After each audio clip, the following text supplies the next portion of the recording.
Good morning, fellow Unitarians and honored guests. What a quagmire this has been. Leadership, leadership, such a scary thing to talk about. So much to worry about as we come out of this pandemic session. What do we know about leadership? What do we think it is? What does it sound like? What does it look like? Can you learn it? Is it instinctual? I find myself in the middle of the same quagmire and questions as you do. The thought of leadership can scare a person to death. But what does more scaring is the lack of leadership. Let's think a little bit about how leadership was manifested through human civilization. At the beginning, people tended to see leaders as those who were physically strong. They could beat up everybody. They knew how best to use all the weapons. They could create mystery and scare people to death given the opportunity. When I visited Machu Picchu, I was amazed at how the leaders used science to bring fear into the followers. And that's the second thing that we want from leaders, is that we think leaders have and that leaders used, and that was mystery. Often they were great storytellers. They knew when eclipses were going to happen. They knew how to move big stones, rolling them on logs. So leadership was often founded upon force or knowledge or superseded knowledge or mystery. And it was inherited. It was lineage. It was the king's son or his surviving heir or the great man of the manor. It was only later in our civilization that the normal, common, everybody person was thought to possibly have leadership capacity. Now, that didn't mean to say that there wasn't informal leadership in the fields. Those who led the crop gatherers were leaders, but not massive leaders. They just undertook tasking. Now, they had to have skills of leaders and capacities of leaders.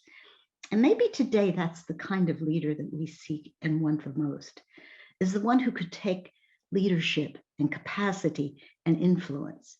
But we'll come back to that later. Now, after we went through the time of succession, kings and queens, and maybe even those who theoretically were sent by God to fill the thrones or the emperorships of the world, then we began to see the leadership through such things as the guilds. And within the church, we began to see leadership in the common man. There were the priests, there were the deacons, those who did things within the congregation. And within the communities, we began to see leaders in parts of a town or parts of a city. And so as leadership began to develop in humankind, the thought of what we wanted from a leader was different.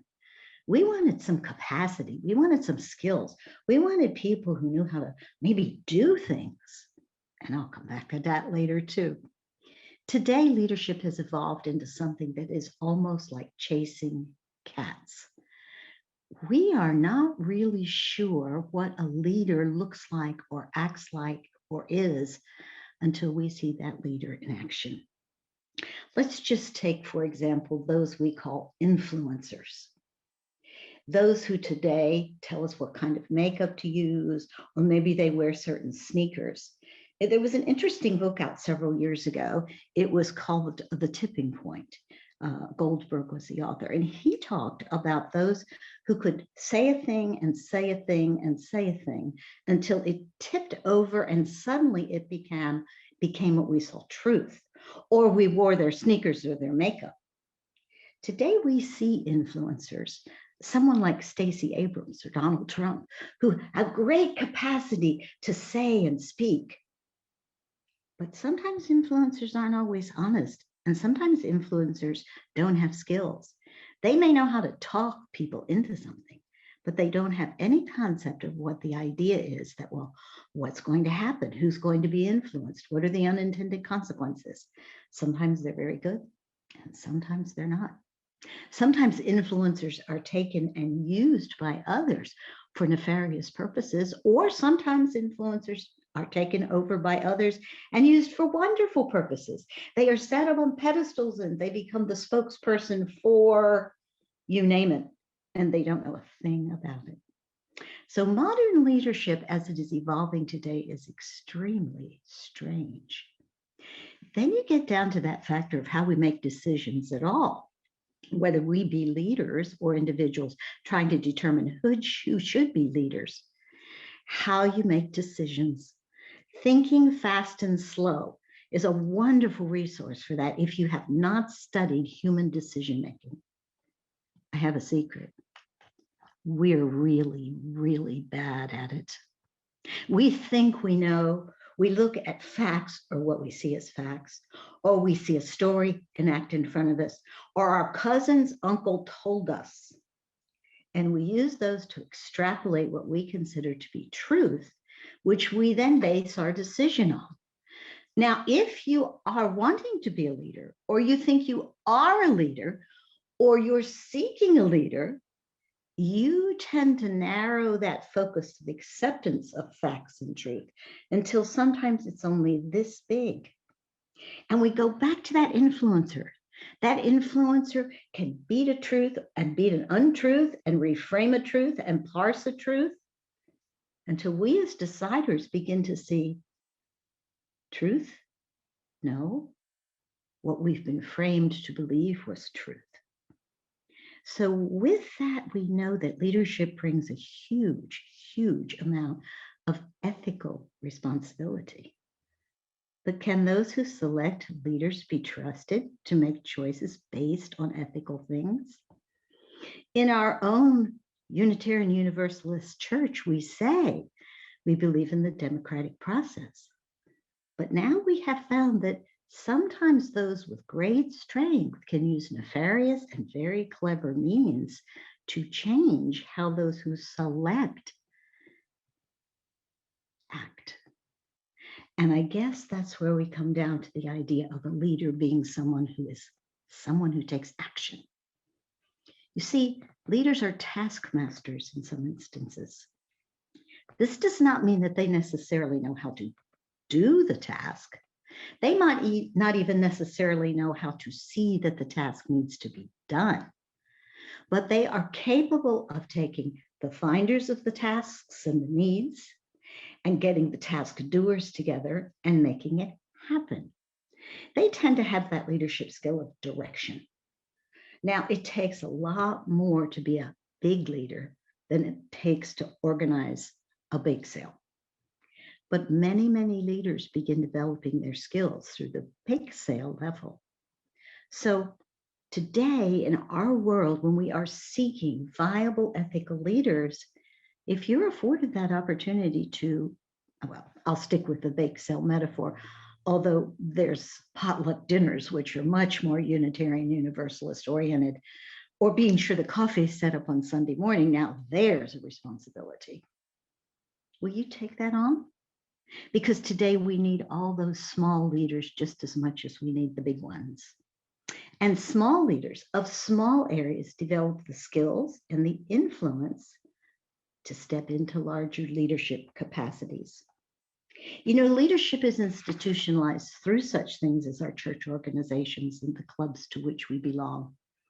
Today, we find that our organizations are hungry, really hungry for young people or new people to begin to take some leadership. Don't look, but a lot of us Unitarian Universalists are getting really old. And we're getting really tired. And as Parker Palmer says, we don't have a lot of big projects left in us much anymore. We have experience we can share. We can have suggestions. But when you, as someone who has been a leader and is experienced, suggests, be sure you learn how to do that. Be sure you don't drop into that mood of, well, we always love, I know the way. No, you don't. Not in today's world. You may know why you want to do something. You may even have done it. You may even have had others learn from you. But today's world is not the world of even 10 years ago. And today we need leaders. We need them desperately. We need the anchoring of those of us who've Well, we've been around a little while. We've done a few things, and there's a lot of water under the dam over the dam for us. But that doesn't mean we shouldn't work on developing capacity in others. There may be even people our own age who are always afraid. I left that to someone else. A lot of us did not learn leadership at the knee of our parents. If we were of a certain sex, we might have been told that it wasn't very ladylike. And if we were of another sex, we might have been taught that it was always authoritarian and heavy handed. And if we didn't know anything in between that, we didn't know anything about much of anything and were confused a lot. When we were in school, we had the chance to learn leadership skills. We belonged to clubs and organizations where it was systematically taught.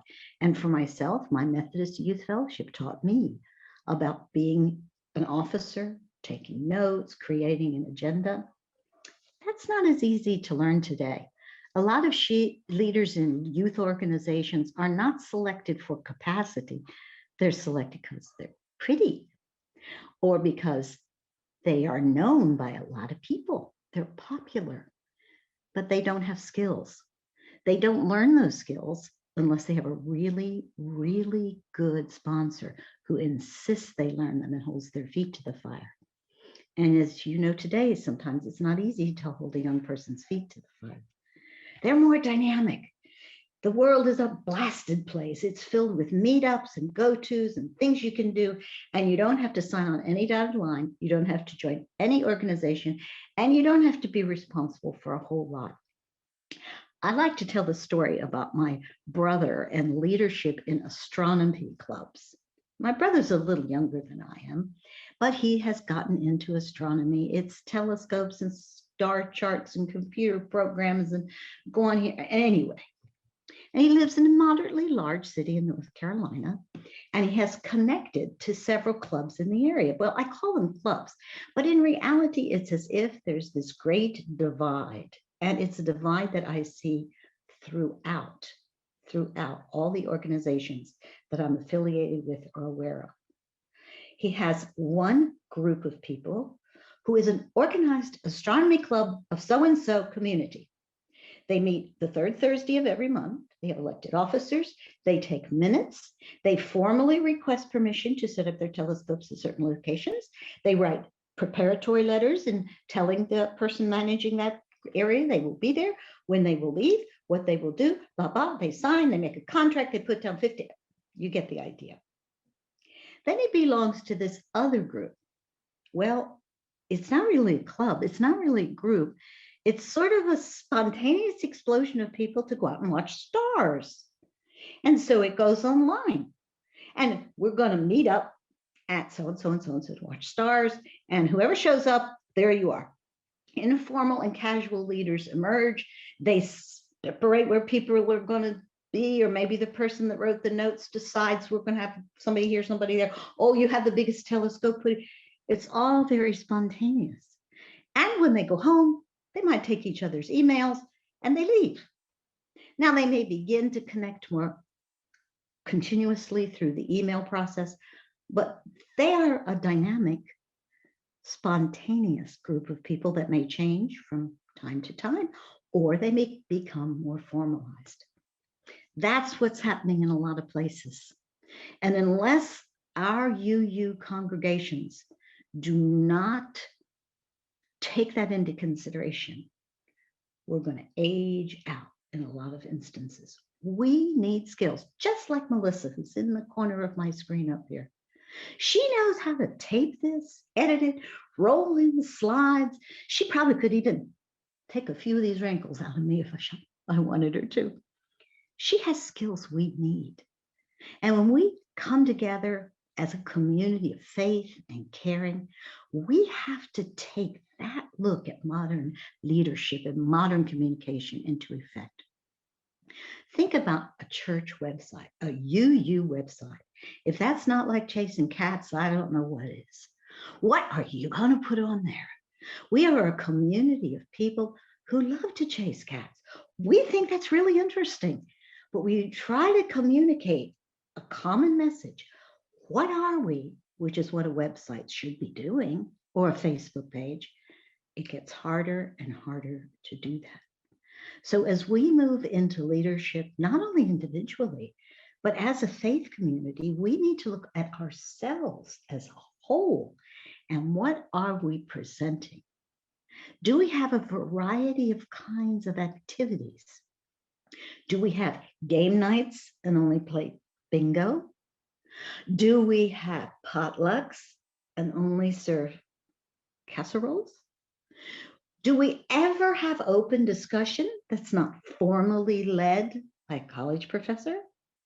And how do we get the information about these things out to the community that maybe we are not so facile reaching? That's when you have to begin to honor all that's brought to the table, which is not that easy in leadership. It's so much easier when you know what to do and you can tell people to do it. You know, a lot of older organizations are formed that way. This is the task of the secretary. Checklist, checklist, checklist, checklist, checklist, checklist. Yay, she was a terrific secretary. Tell her thank you and give her a certificate. But that's not how today's world is. It changes so quickly that by the time the secretary figures out how to use Facebook, we are into, what's that, LinkedIn or Meetup or, for goodness sakes, Zoom. Did you ever think that less than a year ago, you would be sitting in your very home with your slippers on, drinking your coffee, maybe even eating your breakfast, listening to me tell you how the world is changing? I don't need to tell you that. If you haven't seen it fly by you, you've been in, well, but we have been, haven't we? We have been in a cocoon. Recently, I watched a piece from UUA about how we can expect to regroup or come together and the leadership that's going to be necessary as we do that, the components of that leadership. We are going to need all the skills we have. I don't mean just things like knowledge skills, building agendas, management skills like making sure the water fountain is clean so we don't get Legionnaire's disease, monitoring skills so that we all wear our masks and sit in our designated areas. But a lot of the leadership skills we're going to need are not those functional ones. They're going to be the leadership skills of the heart. We have lost people. I don't mean they just aren't coming. I mean they're gone. We've lost people. They've passed away. They've moved closer to children. They've taken jobs in other places because their finances fell apart right in front of their very eyes. People that we loved and were part of who we are as a congregation and as a faith. People who were part of those protest marches, loosely organized and certainly not highly institutionalized, that we all participated in the year before. Well, most of us did. Even our old family was up there on that bridge. We only went halfway, but we were there.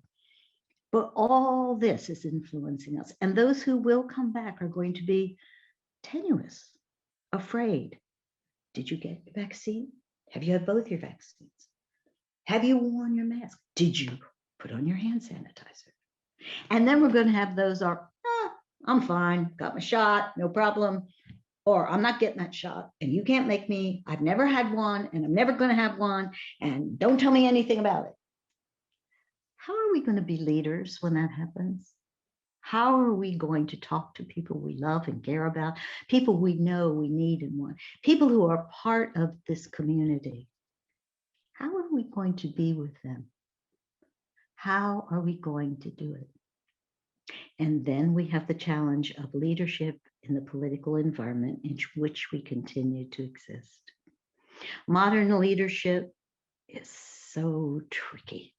It's like herding cats and walking across a swinging bridge. You're never quite sure what the cats are going to do, and you're never quite sure that bridge is going to hold. I guess we just have to have faith. I guess there's really not anything else you can do about have faith. Now, one of the most interesting things that has happened in my awareness of this change is the lack of commitment or connectivity to things and places. Many of us are highly invested in our place of worship. We find it like a door into a world of thinking and being. We've been denied that place. Oh, you can zoom in and there's their faces floating in little boxes. But we haven't had that togetherness, that humanness, that wholeness of community sitting in our spaces. What does that mean? How will it be when suddenly, well, not suddenly, but gradually, as we build trust and care for each other, how will that be? Will we close the doors on those who won't wear a mask, aren't vaccinated, aren't going to get vaccinated? Will we close the doors who won't be open to people who won't 6 feet apart? Who's your bubble? You can come now and you can sit with your bubble, but who's your bubble? Who is that group that you have held with and kept your hands washed and worn your masks and stayed away when you thought you might have been infected? Who is that group? Is it the same as the group that used to sit over there? Or is it the group over there? Or if that group up there says, yes, we've been careful, we've been kind, and we've behaved, will you believe them? Where is that trust? So today, as we move into this next stage of being, and we all look at what leadership looks like and modern leadership, it's really time to get outside your box. It's really time to just flat out listen. And it's really time to say, tell me your thinking, and how can we accomplish that? Do you have a role? A few months ago, I was listening to a young person speak, and she was talking about her reticence to take on leadership, her hesitancy. That was a confidence factor. That same week, I listened to someone talk about leadership who said, I've been there, I've done that. They have to figure it out for themselves. These young people. While the young person was saying, these old people think they know how to do everything. And the poor people in the middle can't figure out who to follow or think about. They'd like to have their own kind of doing.